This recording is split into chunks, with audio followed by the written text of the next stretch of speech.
Hi, welcome to this video. You can use TikTok's in-app promote tool to turn your regular organic videos into ads straight from your mobile device. So open the TikTok app and go to your profile. Tap the three-line menu icon in the top right corner. Okay. Now, tap Business Suite. Sorry for that. Tap Business Suite, right? If you have a business account or Creator Tools, right?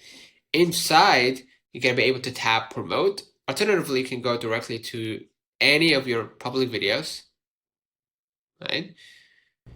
Now, I'm going to choose this video, tap the three dots or the fire icon, and select promote or increase views here to promote a public video.